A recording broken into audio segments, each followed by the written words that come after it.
Speaker, and I'm pleased to rise today on the Retirement Village Amendment Bill 2024. And it's been an interesting debate to listen to today. And I will say in this, I'm not going to beat the government up too much on the amount of time it's taken, being that this started in 2017. And I think when we talk about our ageing population and caring for our ageing population, a careful consideration should be taken, and maybe that is why it took so long. I'm not quite sure. I wasn't here in the 58th Parliament, so I'm not going to try and mention historical stuff that's happened there. But I think it has to be careful consideration when we are dealing with our ageing population, whether that be retirement villages or nursing homes. But I will speak to this today, and I'm sure the government went wide on consultation. I have no doubt they consulted with providers and residents and everything else, and maybe they could have gone a little bit wider, like maybe they wanted to talk to the member for Roval or the member for Melton or the member for Murray Plains. They might have had some input into it. And I'm worried about what's going to hit me in the back of their head right now, but that's okay, but I'm sure they went far and wide. And look, I'll lean into what the member for Bulleen was talking about earlier when we're talking about retirement villages, and they are good facilities. They do offer our ageing population a sense of community, or being in a community, because sometimes as we get older we tend to isolate. I know when my parents were both alive, they didn't get out much. They weren't in a retirement village. They ended up going into a nursing home, but when they were at that age and they were at home, they were isolated because they can't get out. At least in a retirement village you might have a neighbour come around and knock on your door and have a cup of tea with you and a chat in the afternoon. But at times I do feel as though residents do feel trapped, especially when we're talking about trying to exit a village. And I think this is, in all of this and what I've heard today, this is probably one of the main problems that we're having, and possibly the reason why our Shadow Minister, the member for Ovens Valley, has put forward some recent amendments. Now, I don't think he has done that out of spite. Both sides of this House would want this bill to work, and therefore I think he's done that in good faith, and hopefully the government takes on board what he has done and the reasons behind it. But the exit, as far as I can see, there's two problems with this. One is the cooling off period, and one is the trying to leave a retirement village or when it's deemed vacant possession. We'll lean into the cooling off period first. I do agree with what our Shadow Minister, the member for Ovens Valley, said. I think 3 days is not long enough. Although that is the standard in Victoria, on any purchase cooling off is 3 days. Maybe we should look at a bit of an exemption when it comes to retirement villages, because as has been stated by various speakers today, the average age of people going into a retirement village is 76 years old. And sometimes, as we get older, sometimes our decisions, may not be the best, or we may not do the research that we want. Therefore, I think allowing it to go, look, I think Queensland was 14 days, I think, and New South Wales is 7 days.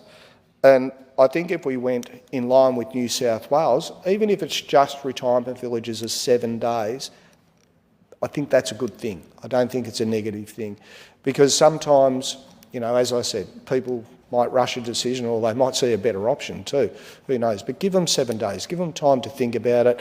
Give them time, and this is even more importantly, as the member for Koroit just alluded to in her contribution, give them time to have someone else look over the contract.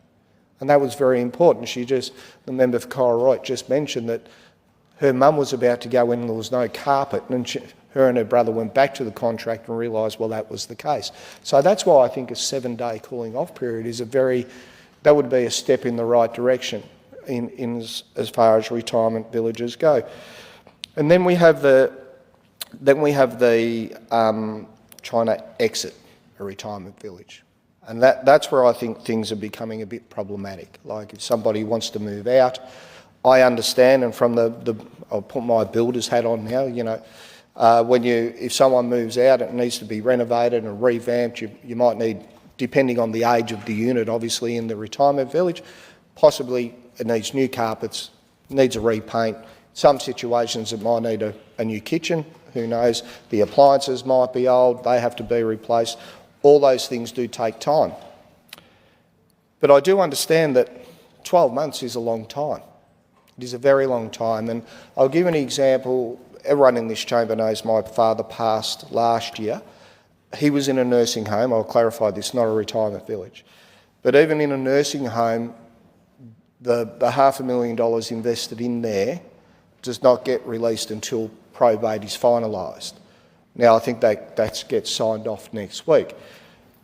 And then I think the issue I'm seeing with this bill at the moment is, when is vacant possession deemed? I think that is becoming one of the issues with the bill. Is it deemed vacant possession at the end of probate? Is it deemed vacant possession when someone moves out? I think we need clarity around that. And I'm not saying this as to, hanging on the government. I think this is actually a real issue that needs to be looked at, and maybe it can be looked at in the other place, or maybe it can be, we pull the bill and have a good look at it and get it right. And because when someone wants to move on for any reason, even if they want to move out and go to somewhere else, 12 months to me seems an excessive long time. But then I do get the provider's point of view from, depending on the works that need to be done. I would imagine a repaint and new carpets don't take a very long time.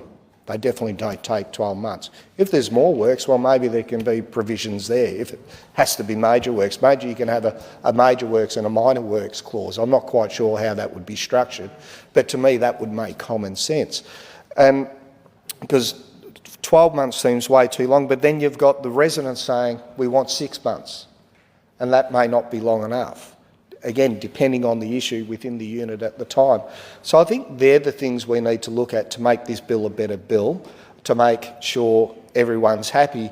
And unfortunately, it's one of these situations. I always had this saying coming out of private business, is you never reach an agreement unless you're both getting screwed, which is essentially what it is. Everybody has to give a bit to agree to what's going to happen at the end of the day. And sorry if that's unparliamentary, but it used to be one of my sayings, and it's very, very true in any negotiation.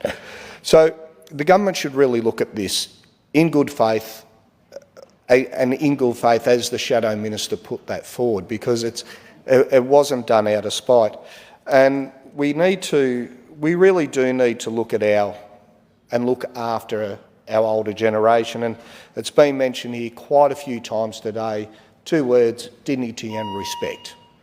And it does have a lot to do with that. And as people get older, they do want to be treated with dignity and respect, and we owe it to, and our population is ageing, we're all getting older, unfortunately, but we do owe it to our older citizens to make sure things are in place in the right systems to make their life easier as they're getting older. We don't want to make it more difficult.